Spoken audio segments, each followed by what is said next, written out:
महाभारत अर्जुन की प्रतिज्ञा। महाभारत का भयंकर युद्ध चल रहा था। लड़ते लड़के अर्जुन रणक्षेत्र से दूर चले गए थे। अर्जुन की अनुपस्थिति में पांडवों को पराजित करने के लिए द्रोणाचार्य ने चक्रव्यूह की रचना की। अभिमन्यु चक्रव्यूह भेदने के लिए उसमें घुस गया। उसने कुशलता पूर्वक चक्रव्यूह के 6 चरण भेद लिए, लेकिन 7वें चरण में उसे दुर्योधन, जयद्रथ आदि 7 महारथियों ने घेर लिया और उस पर टूट पड़े। जयद्रथ ने पीछे से निहत्थे अभिमन्यु पर जोरदार प्रहार किया। वह वार इतना तीव्र था कि अभिमन्यु उसे सहन नहीं कर सका और वीरगति को प्राप्त हो गया। अभिमन्यु की मृत्यु का समाचार सुनकर अर्जुन क्रोध से पागल हो उठा। उसने प्रतिज्ञा की कि यदि अगले दिन सूर्यास्त से पहले उसने जयद्रथ का वध नहीं किया तो वह आत्मदाह कर लेगा। जयद्रथ भयभीत होकर दुर्योधन के पास पहुंचा और अर्जुन की प्रतिज्ञा के बारे में बताया। दुर्योधन उसका भय दूर करते हुए बोला, चिंता मत करो मित्र, मैं और सारी कौरव सेना तुम्हारी रक्षा करेंगे।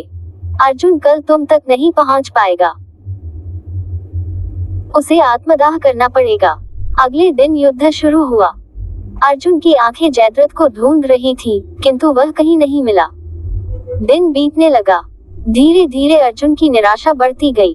ये देख श्री कृष्ण बोले, पार्थ, समय बीत रहा है और कौरव सेना ने जयद्रथ को रक्षा कवच में घेर रखा है। अतः तुम शीघ्रता से कौरव सेना का संहार करते हुए अपने लक्ष्य की ओर बढ़ो। ये सुनकर अर्जुन का उत्साह बढ़ा और वह जोश से लड़ने लगे। लेकिन जयद्रथ तक पहुंचना मुश्किल था। संध्या होने वाली थी। तब श्री कृष्ण ने अपनी माया फैला दी। इसके फलस्वरूप सूर्य बादलों में छिप गया और संध्या का भ्रम उत्पन्न हो गया।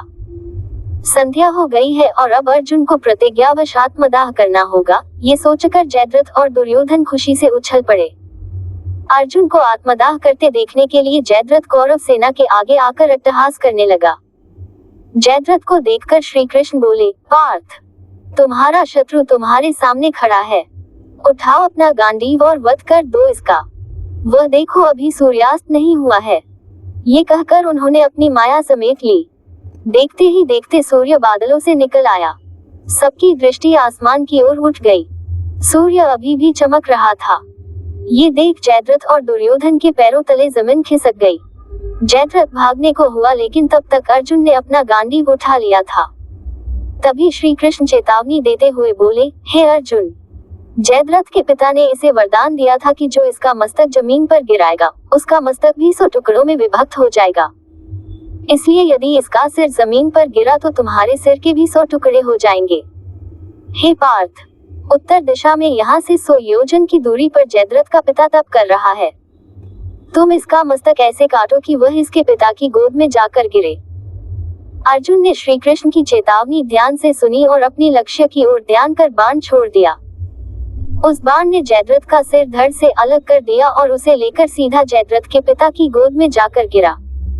जयद्रथ का पिता चौंककर उठा तो उसकी गोद में से सिर जमीन पर गिर गया। सिर की जमीन पर गिरते ही उनके सिर के भी 100 टुकड़े हो गए। इस प्रकार अर्जुन की प्रतिज्ञा पूरी हुई।